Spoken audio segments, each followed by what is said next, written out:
আসসালামু আলাইকুম বন্ধুরা, যারা জাতীয় বিশ্ববিদ্যালয়ে সাধারণ অনার্সে আবেদন করেছে, প্রথম মেধা তালিকা, দ্বিতীয় মেধা তালিকা, কোটা বা প্রথম রিলিজ স্লিপে চান্স পাওনি অথবা চান্স পেয়েও ভর্তি হওনি। আবার অনেক শিক্ষার্থী এমন রয়েছে বিভিন্ন বিশ্ববিদ্যালয়ে আবেদন করেছে, জাতীয় বিশ্ববিদ্যালয়কে একটি অপশন হিসাবে নিয়েছিল, কিন্তু অন্য অন্য বিশ্ববিদ্যালয়ে তার এখনও পর্যন্ত কোনো ভালো সুযোগ আসেনি। তাই অনেকেই এই জাতীয় বিশ্ববিদ্যালয়ের সেকেন্ড রিলিজ স্লিপকে টার্গেট করছো। যে ধরনের শিক্ষার্থী হোক, সবার জন্য কিন্তু এই সেকেন্ড রিলিজ স্লিপ অনেক বেশি ইম্পর্টেন্ট। তবে বন্ধুরা, ইম্পর্টেন্টের পাশাপাশি এই সেকেন্ড রিলিজ স্লিপটি কিন্তু খুবই ঝুঁকিপূর্ণ। এই সেকেন্ড রিলিজ স্লিপটি তোমাদের জন্য কতটুকু ঝুঁকিপূর্ণ এবং কিভাবে তোমরা এই ঝুঁকিটাকে এড়াতে পারো, কিভাবে নিরাপদ হতে পারো, এই বিষয়গুলো নিয়ে আজকে আলোচনা করব। তাই ভিডিওটি শুরু থেকে শেষ পর্যন্ত দেখা তোমার জন্য অনেক বেশি ইম্পর্টেন্ট। বন্ধুরা, সেকেন্ড রিলিজ স্লিপে তুমি 5টি কলেজের একাধিক সাবজেক্টে আবেদন করতে পারবে। এই 5টি কলেজ তুমি আগের যে কলেজগুলো রয়েছে সেগুলো থেকেও সিলেক্ট করতে পারবে, নতুন 5টি কলেজও তুমি দিতে পারবে, তবে আসন ফাঁকা থাকা সাপেক্ষে। দ্বিতীয় রিলিজ স্লিপেও তুমি একটি কলেজে সর্বোচ্চ 15টি সাবজেক্ট তুমি চয়েস করতে পারবে যদি অ্যাভেলেবেল থাকে। পাশাপাশি এখানে অর্থাৎ সেকেন্ড রিলিজ স্লিপেও তোমাকে কোনো কাগজপত্র কোথাও জমা দিতে হবে না এবং আবেদন করার জন্য কোনো ফিও প্রয়োজন হবে না। তুমি যদি প্রথম মেরিট লিস্ট, দ্বিতীয় কোটা বা প্রথম রিলিজ স্লিপে চান্স পাওনি, সেক্ষেত্রে তুমি দ্বিতীয় রিলিজ স্লিপে আবেদন করতে পারবে। তুমি যদি প্রথম মেধা তালিকা, দ্বিতীয় মেধা তালিকা, কোটা এবং প্রথম রিলিজ স্লিপে চান্স পেয়েও ভর্তি হওনি, তাহলে তুমি দ্বিতীয় রিলিজ স্লিপে আবেদন করতে পারবে। প্রথম মেরিট লিস্ট, দ্বিতীয় মেরিট লিস্ট, কোটা বা প্রথম রিলিজ স্লিপে চান্স পেয়েছো, ভর্তি হয়ে গেছো কিন্তু ভর্তিটা বাতিল করে ফেলেছো, সেক্ষেত্রেও তুমি দ্বিতীয় রিলিজ স্লিপে আবেদন করতে পারবে। এছাড়া তুমি জাতীয় বিশ্ববিদ্যালয় বা অন্য কোনো বিশ্ববিদ্যালয়ে একটি ডিগ্রিতে ভর্তি হয়ে আছো বা একটি কোর্সে ভর্তি হয়েছো, তুমি জাতীয় বিশ্ববিদ্যালয়ে এই কোর্সে আবেদন করেছিলে কিন্তু এখনও পর্যন্ত চান্স পাওনি বা চান্স পেলেও ভর্তি হওনি, তুমিও কিন্তু সেকেন্ড রিলিজ স্লিপে আবেদন করতে পারবে। এখন প্রশ্ন আসতে পারে, ভাইয়া কারা তাহলে আবেদন করতে পারবে না? আমি যে কয়টি পয়েন্ট বললাম এর বাইরে যারা রয়েছে তারাই আবেদন করতে পারবে না। এবারে আসি আজকের ভিডিওর মূল অংশ, অর্থাৎ এই সেকেন্ড রিলিজ স্লিপ তোমার জন্য কতটা ঝুঁকিপূর্ণ। বন্ধুরা, এই ঝুঁকিপূর্ণ হওয়ার পিছনে বেশ কয়েকটি কারণ রয়েছে। জাতীয় বিশ্ববিদ্যালয়ে যখন প্রথম আবেদন কার্যক্রম শুরু হয় অর্থাৎ প্রথম মেরিট লিস্ট, তখন সকল বিশ্ববিদ্যালয়ে যেই আসন রয়েছে সেই আসনগুলোর বিপরীতেই কিন্তু মেধা তালিকা প্রণয়ন করে। যেমন একটি কলেজে সব মিলিয়ে আসন সংখ্যা ধরো 500টি, তারা কিন্তু প্রথম মেরিট লিস্টে এই 500টি আসনের বিপরীতেই কিন্তু মেরিট লিস্ট প্রদান করে, অর্থাৎ প্রথম মেধা তালিকা প্রদান করেছে বা পাবলিশ করেছে। এখন প্রথম মেরিট লিস্ট পাবলিশ হওয়ার পর অনেক শিক্ষার্থী কিন্তু সেইখান থেকে ভর্তি হয়নি। ধরো 300 জন শিক্ষার্থী ভর্তি হলো, বাকি 200 জন শিক্ষার্থী কিন্তু ভর্তি হলো না। এই 200 জনের জন্য তারা সেকেন্ড মেরিট লিস্ট দিবে। সেকেন্ড মেরিট লিস্টে দেখা গেল 50 জন শিক্ষার্থী ভর্তি হলো, এখনও কিন্তু 150 আসন ফাঁকা রয়েছে। এই 150 আসনের মধ্যে আবার কোটা শিক্ষার্থীদের জন্য আলাদা একটি মেরিট লিস্ট দিবে, সেখানেও হয়তো বা কিছু আসন চলে গেল। বাকি যে আসনটুকু থাকবে সেই আসনের বিপরীতে কিন্তু রিলিজ স্লিপ প্রদান করবে।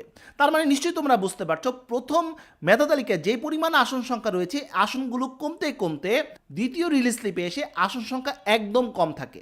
তাই এখানে স্বাভাবিকভাবেই তোমার জন্য চান্স পাওয়াটা খুবই কঠিন বা চ্যালেঞ্জিং বলতে পারো বা ঝুঁকিপূর্ণ বলতে পারো। এখন অনেকে একটি প্রশ্ন করেছো বা একটি মন্তব্যই বলতে পারো যে ভাইয়া, অনেক বিশ্ববিদ্যালয়ে তো ভর্তি কার্যক্রম প্রায় শেষের দিকে, তো অনেক শিক্ষার্থী তো জাতীয় বিশ্ববিদ্যালয়ে আবেদন করেছিল, পাশাপাশি ওই বিশ্ববিদ্যালয়গুলোতেও আবেদন করেছিল, তারা যখন ওই বিশ্ববিদ্যালয়গুলোতে চান্স পেয়ে যাবে স্বাভাবিকভাবে তারা জাতীয় বিশ্ববিদ্যালয়ে ভর্তি হবে না।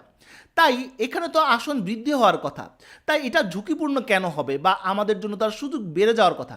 বন্ধুরা, এই কথাটি পুরোপুরি সত্য না, কারণ এই বিষয়টি নিয়ে আমরা এখন আলোচনা করব কারণ নাম্বার 2 নিয়ে। তুমি যেমন বলছো অনেক শিক্ষার্থী ভর্তি হয়ে গেছে, আসন ফাঁকা হয়ে গেছে, ঠিক একইভাবে কিন্তু অনেক শিক্ষার্থী কিন্তু চান্সও পায়নি।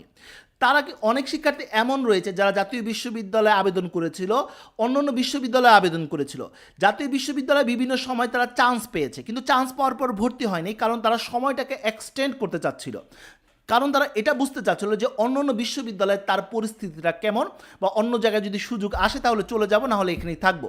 এই সকল শিক্ষার্থীরা কিন্তু এক্সটেন্ড করতেছিল। এখন এর মধ্যে অনেক শিক্ষার্থী কিন্তু এখনও পর্যন্ত কিন্তু চান্স পায়নি। সে সকল শিক্ষার্থীদের কিন্তু জিপিও ভালো, তারা কিন্তু অবশ্যই এই দ্বিতীয় রিলিজ স্লিপে আবেদন করবে।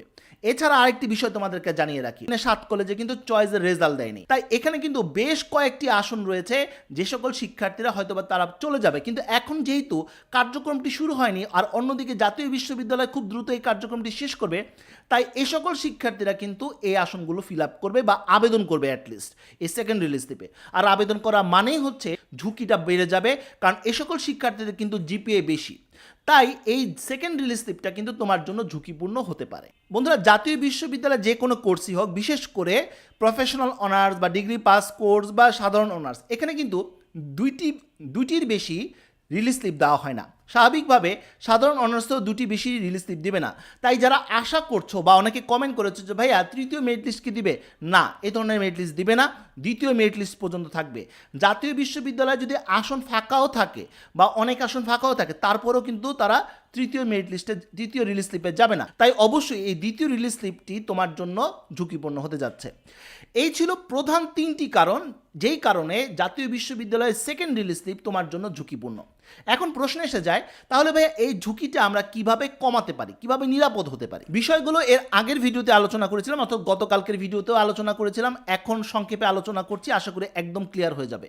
প্রথমত হচ্ছে, এই ঝুঁকি কমানোর একমাত্র ওয়ে হচ্ছে, যখন রিলিজ স্লিপের কার্যক্রমটি শুরু হবে টেকনিক্যাল ওয়েতে তোমাকে আবেদন করতে হবে। প্রথমত হচ্ছে তাড়াহুড়া করা যাবে না। তোমাকে প্রথমে যখন আবেদন কার্যক্রমটি শুরু হবে তখন লগ ইন করে দেখবে কোন কলেজে কেমন আসন ফাঁকা রয়েছে। তুমি নিশ্চয়ই একটা মোটামুটি মনে মনে চিন্তা করে রেখেছো যে এই 5টি কলেজে আমি আবেদন করব বা ওই 5টি কলেজে আবেদন করব। তাহলে যখন আবেদন কার্যক্রমটি শুরু হবে তখন লগ ইন করে কলেজ সিলেক্ট করলেই তুমি দেখতে পাবে কলেজে কী পরিমাণ আসন রয়েছে। সেটা কাগজে টুকে রাখবে যে এই কলেজে এই পরিমাণ আসন রয়েছে, ওই সাবজেক্টে এই পরিমাণ আসন রয়েছে। এটা তুমি রিসার্চ করে রাখবে, অর্থাৎ লিখে রাখবে। এরপর যখন তুমি মোটামুটি বুঝে ফেলে যে এই 5টি বা 6টি কলেজে এই অবস্থা রয়েছে বা আসন সংখ্যা কম বেশিটা তুমি বুঝে ফেলবে, তখন গিয়ে তুমি আবেদন করবে।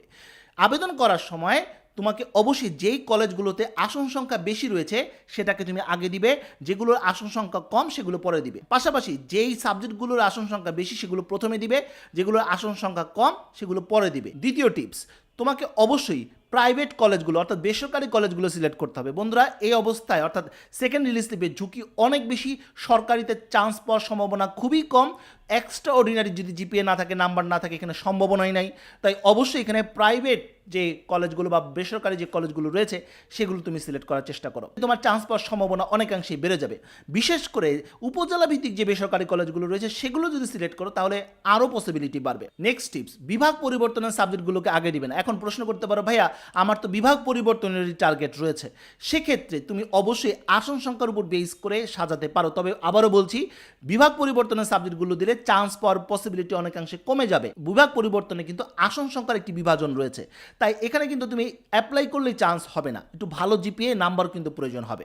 নেক্সট টিপস, আগে যে কলেজগুলো দিয়েছিলে এবার কিন্তু আর কলেজগুলো দিও না, কারণ এখানে চান্স পাওয়ার পসিবিলিটি অনেকাংশে কমে আসবে। আর তাড়াহুড়া করবে না, মাঝামাঝির দিকে আবেদন করবে, অর্থাৎ আবেদন কার্যক্রম শুরু হলে মাঝামাঝির দিকে তোমরা আবেদন করার চেষ্টা করবে। এখন সর্বশেষ, আমি জানি অনেকে এই প্রশ্নটি করবে, ভাইয়া কবে নাগাদ এই আবেদন কার্যক্রমটি শুরু হবে? বন্ধুরা, 2-1 দিনের মধ্যেই তোমরা আপডেটটি পেয়ে যাবে, আর আপডেট পাওয়া মাত্র অবশ্যই আমি তোমাদেরকে জানিয়ে দেবো। তো বন্ধুরা, এই ছিল আজকের মতো ভিডিও। পরবর্তী আপডেট এবং সঠিক তথ্যের জন্য আমার চ্যানেলটি সাবস্ক্রাইব করে রাখার অনুরোধ রইল। তো বন্ধুরা, আজ এই পর্যন্তই। সবাই ভালো থাকো, সুস্থ থাকো, দেখা হবে আগামী কোনো ভিডিওতে। সে পর্যন্ত আল্লাহ হাফিজ।